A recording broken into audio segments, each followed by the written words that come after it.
ناظرین، آپ اس ویڈیو میں حضرت موسیٰ علیہ السلام کی ولادت، آپ علیہ السلام کو حکم خدا سے دریا میں بہائے جانے، فرعون اور حضرت آسیہ کی گود میں پرورش تک کی مکمل داستان جان سکیں گے۔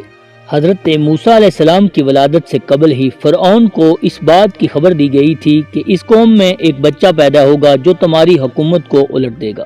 اسی لیے فرعون نے بنی اسرائیل کی عورتوں پر دیگر عورتوں کو نگران مقرر کیا ہوا تھا، تاکہ اس بات کی خبر دے سکیں کہ کون سا بچہ پیدا ہوا ہے، تاکہ وہ اسے قتل کر دے۔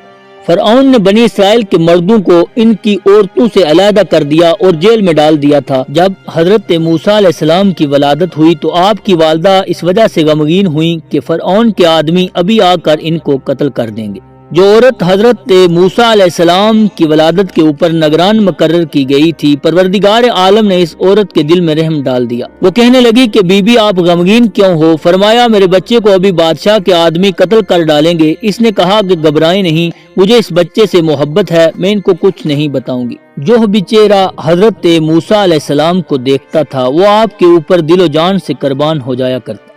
اللہ تعالیٰ نے والدہ موسیٰ کے پاس آسمان سے ایک صندوق نازل فرمایا اور ایک آواز آئی کہ اے مادر موسیٰ، اپنے اس بچے کو اس صندوق میں رکھ کر دریا میں ڈال دیجئے اور دل میں تسلی رکھیے، کسی طرح کا غم نہ کیجیے۔ حضرت موسیٰ علیہ السلام کی والدہ نے ندائے قدرت کو سن کر آپ کو صندوق میں لٹایا، پھر بند کر کے اس کو دریائے نیل میں ڈال دیا گیا۔ چند محلات فرعون کنارہ دریائے نیل پر بھی موجود تھے، وہ سیر و تفریح کے لیے بنے ہوئے تھے۔ ان محلات میں سے ایک محل میں ایک دن فرعون اپنی زوجہ آسیہ کے ساتھ بیٹھا ہوا تھا۔ اتفاقاً فرعون نے ایک سیاہ رنگ کی شے کو دریا میں دیکھا جو پانی کی موجوں اور ہواؤں سے ٹکرا رہی ہے۔ وہ سیاہ شے بہتی ہوئی محل کے دروازے کے پاس آ کر رک گئی۔ فرعون نے غلاموں کو حکم دیا اس کو نکال کر میرے پاس لاؤ۔ وہ لوگ نکال کر لے گئے۔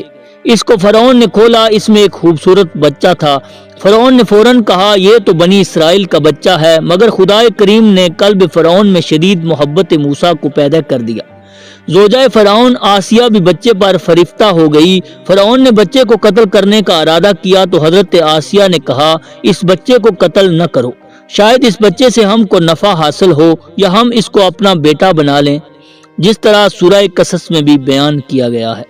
فرعون نہیں جانتا تھا کہ جس بچے سے وہ خائف تھا وہ وہی بچہ ہے جس کی وہ پرورش کرنے جا رہا ہے۔ فرعون نے کہا کہ اچھا اس کے واسطے کوئی داعیہ تلاش کی جائے جو اس کی پرورش اور تربیت کرے۔ بس جن عورتوں کے بچوں کو قتل کر دیا گیا تھا ان میں سے بہت سی عورتوں کو بلایا گیا، مگر آپ نے کسی عورت کا دودھ نہ پیا۔ اللہ تعالیٰ نے قرآن میں اس طرح ارشاد فرمایا ہے اس سے پہلے ہی تمام دودھ والی عورتوں کا دودھ خشک کر دیا گیا تھا اور ہر ایک عورت کا دودھ موسیٰ پر حرام کر دیا۔ جب والدہ موسیٰ نے سنا فرعون نے دریا سے میرے بچے کو پکڑ لیا ہے، بہت ہی مغموم ہوئی۔ خداوند عالم نے جیسا کہ قرآن پاک میں ارشاد فرمایا ہے کہ مادر موسیٰ کا دل غم و ندا سے لبریز ہو گیا اور اس حالت میں تھی یا لوگوں کو اپنا حال بیان کر دیں کہ وہ میرا بچہ ہے یا اس غم میں مر جائیں۔ وہ خداوند کریم کے وعدے پر ایمان لانے والوں میں سے تھی۔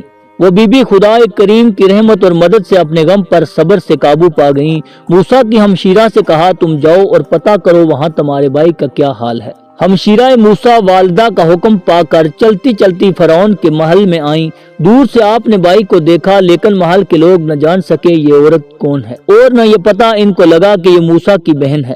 جناب موسیٰ علیہ السلام جب کسی عورت کا دودھ نہ پیا تو فرعون کو بہت ہی فکر ہوا۔ اس وقت جناب موسیٰ کی ہمشیرہ جو یہ تمام حالات دیکھ رہی تھی آگے بڑھی اور فرمایا کیا آپ لوگوں کو خواہش ہے کہ میں ایک ایسا گھر بتاؤں جو اس بچے کو دودھ پلائے اور اس کی حفاظت کرے اور وہ سب اس کے خیر خواہ ہوں؟ انہوں نے کہا کہ ہاں بتاؤ۔ یہ سنتے ہی آپ وہاں سے چلی اور گھر آ کر والدہ کو بتایا۔ والدہ حکم خدا سے بیٹی کے ساتھ چلی اور فرعون کے محل میں آ گئیں۔